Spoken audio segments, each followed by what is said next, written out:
Hi hello എല്ലാവർക്കും Angel ക്രിയേഷനിലേക്ക് സ്വാഗതം.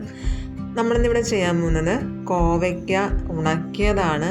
വളരെ എളുപ്പത്തിൽ വളരെ നല്ല രീതിയിൽ തന്നെ നമുക്ക് എങ്ങനെ ചെയ്യുന്നതെന്ന് നോക്കാം. അതിനായിട്ട് നമ്മൾ അത്യാവശ്യം കുറച്ച് അധികം കോവയ്ക്ക തന്നെ നമ്മൾ എടുക്കുന്നുണ്ട്. നാടൻ കോവയ്ക്കയാണ് നമ്മൾ എടുത്തിരിക്കുന്നത്. എൻ്റെ ഒരു ആൻറ്റിയുടെ വീട്ടിൽ കൃഷി ചെയ്തെടുത്ത കോവയ്ക്കയാണത്. ഇനി നമുക്കത് ആവശ്യാനുസരണം വലുപ്പത്തിൽ നമുക്കൊന്ന് മുറിച്ചെടുക്കാം.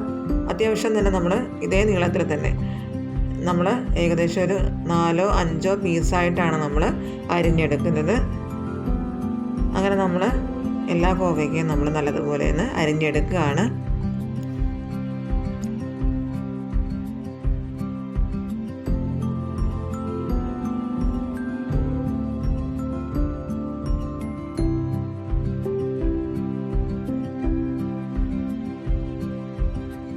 അങ്ങനെ നമ്മൾ ആവശ്യാനുസരണം കോവയ്ക്ക മുഴുവനായിട്ട് നമ്മൾ അരിഞ്ഞെടുത്തിട്ടുണ്ട്. അത് നമുക്കൊരു പാത്രത്തിലേക്ക് മാറ്റണം. നമ്മൾ ഇനി ഇത് ഒന്ന് വേവിച്ചെടുക്കാൻ പോവുകയാണ് കേട്ടോ. അപ്പോൾ അതിന് വേണ്ടിയിട്ട് നമുക്ക് ഈ ഒരു കോവയ്ക്ക ഒരു കടായിലേക്ക് ഇട്ട് കൊടുക്കാം. കടായിൽ കൊള്ളുന്നത്രയും നമ്മൾ എടുത്തിട്ടുണ്ട്. ഇനി നമുക്കിതിലേക്ക് 1.5 ടീസ്പൂൺ മഞ്ഞൾ പൊടി,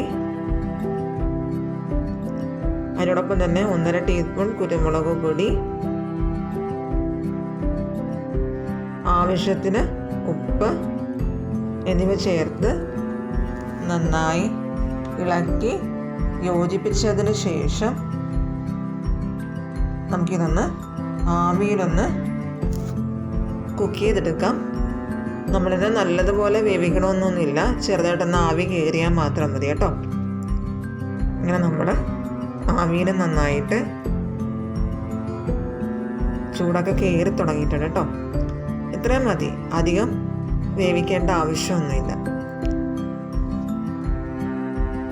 നമുക്ക് എല്ലാ കോവയ്ക്കയിലും ചൂട് കയറത്തക്ക രീതിയിൽ നമുക്ക് ഇടയ്ക്കൊന്ന് ഇളക്കിയൊന്ന് കൊടുക്കാം.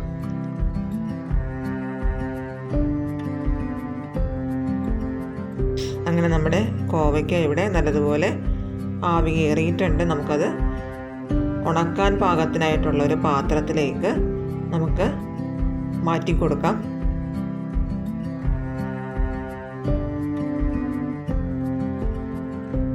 നമ്മൾ എല്ലാ കോവയ്ക്കയും നമ്മൾ ഒരു പാത്രത്തിലേക്ക് മാറ്റിയിട്ടുണ്ട്.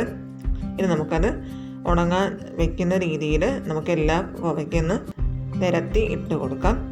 അങ്ങനെ നമ്മുടെ കോവയ്ക്ക നമ്മൾ ഉണങ്ങാനായിട്ട് വെക്കുകയാണ്. 1-2 അല്ലെങ്കിൽ ഒരു 5 ദിവസമെങ്കിലും നമ്മൾ ഇത് പ്രോസസ്സ് നമ്മൾ കണ്ടിന്യൂ ചെയ്യുക. അങ്ങനെ നമ്മൾ 5 ദിവസം വെച്ചുകൊണ്ട് ഉണക്കിയെടുത്ത കോവയ്ക്കയാണിത്.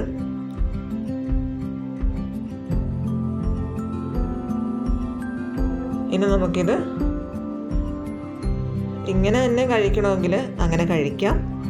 അതല്ല ഇത് ഒന്ന് വറുത്ത് കഴിക്കണമെങ്കിൽ വെളിച്ചെണ്ണയിൽ വറുത്തെടുത്ത് കഴിക്കാവുന്നതാണ്.